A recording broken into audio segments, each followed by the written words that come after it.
Hi friends, welcome to my Harshi and jewel YT vlogs. ఇప్పుడు మనం చాలా సింపుల్గా అండ్ టేస్టీగా అల్లం నిల్వ పచ్చడి ప్రిపేరింగ్ చూద్దాం. ఈ పచ్చడిని మీరు ఒక్కసారి టేస్ట్ చేశారంటే ఇంకా ఈ పచ్చడిని ప్రిపేర్ చేసుకుంటారు. ఇడ్లీలోకైనా, దోశలోకైనా, ఇంకా ఏ బ్రేక్ఫాస్ట్లోకైనా ఈ పచ్చడి చాలా బాగుంటుంది. అన్నంలో కూడా చాలా బాగుంటుంది. కరెక్ట్ మెజర్మెంట్స్తో చేస్తే ఈ అల్లం నిల్వ పచ్చడి చాలా పర్ఫెక్ట్గా వస్తుంది. వీడియో అంతా ఫుల్గా చూసి మీరు ట్రై చేయండి, ఎలా వచ్చిందో కామెంట్ చేయండి. నచ్చితే లైక్ చేయండి. మొదటిగా చూస్తున్న వాళ్ళు సబ్స్క్రైబ్ చేసి మీ ఫ్రెండ్స్ అండ్ ఫ్యామిలీ మెంబర్స్కి షేర్ చేయండి. ముందుగా అల్లాన్ని తీసుకుని శుభ్రంగా కడిగి పైన పీల్ తీసేసి ఇలా స్మాల్ పీసెస్గా కట్ చేయాలి. ఒకే కప్పుతో అయితే మెజర్మెంట్స్ తీసుకుందాం. అల్లం 1 కప్ తీసుకున్నాను.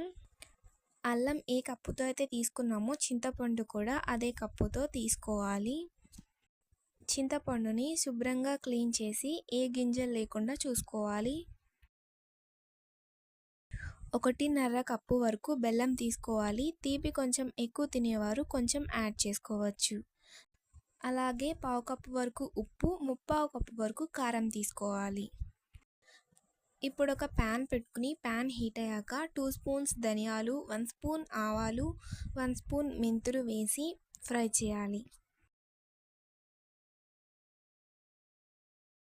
ఇప్పుడు ఒక బౌల్ తీసుకుని 1 కప్ చింతపండు తీసుకున్నాం కదా, ఆ చింతపండుని బౌల్లో వేసి 1.5 కప్ వరకు వాటర్ యాడ్ చేసి స్టవ్ పైన ఉంచి బాగా ఉడికించాలి.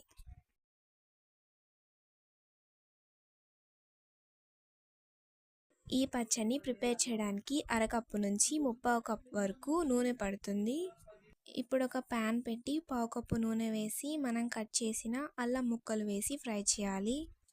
ఈ అల్లం ముక్కలు ఫ్రై చేసే 1/2 అవర్ ముందు ఎండలో ఉంచి తీసుకోవాలి. లో ఫ్లేమ్లో 10 మినిట్స్ ఫ్రై అయిన తర్వాత ఆయిల్ నుంచి బయటకు తీసుకోవాలి. ఈ ప్యాన్లో మిగిలిన ఆయిల్ యాడ్ చేసి 2 ఎండుమిరపకాయలు, ఒక 10 వెల్లుల్లి రెబ్బలు వేయాలి. అలాగే 1 స్పూన్ ఆవాలు, 1 స్పూన్ జీలకర్ర కూడా వేయాలి.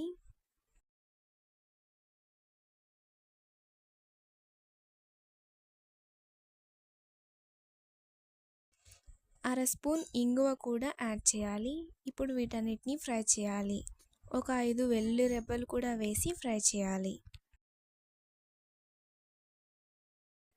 చూడండి ఫ్రెండ్స్, చింతపండు అయితే ఈ విధంగా కుక్ అయింది. ఇప్పుడు ఒక మిక్సీ జార్ తీసుకుని మనం ఫ్రై చేసిన ధనియాలు, మెంతులు, ఆవాలు వేసి బాగా గ్రైండ్ చేయాలి.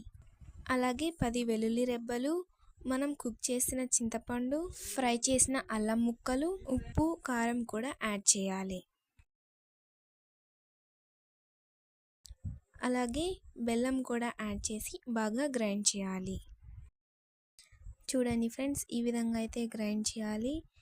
తాలింపు చల్లగా అయిన తర్వాత మనం చేసిన పచ్చడిని తాలింపులో వేయాలి. అంతా కలిసిలా కలుపుకోవాలి. అంతే ఫ్రెండ్స్, చాలా సింపుల్గా అండ్ టేస్టీగా అల్లం నిల్వ పచ్చడి తయారీ విధానం చూశారు కదా. వాటర్ తగలకుండా చూసుకుంటే ఈ పచ్చడి చాలా రోజులు నిల్వ ఉంటుంది. ఈ పచ్చడి ఇడ్లీలోకైనా, దోశలోకైనా, ఇంకా ఏ బ్రేక్ఫాస్ట్లోకైనా చాలా బాగుంటుంది. అన్నంలోకి కూడా చాలా బాగుంటుంది. వీడియో అంతా ఫుల్గా చూశారు కదా, మీరు ట్రై చేయండి, ఎలా వచ్చిందో కామెంట్ చేయండి. నచ్చితే లైక్ చేయండి, మీ ఫ్రెండ్స్ అండ్ ఫ్యామిలీ మెంబర్స్కి కూడా షేర్ చేయండి. Thank you for watching.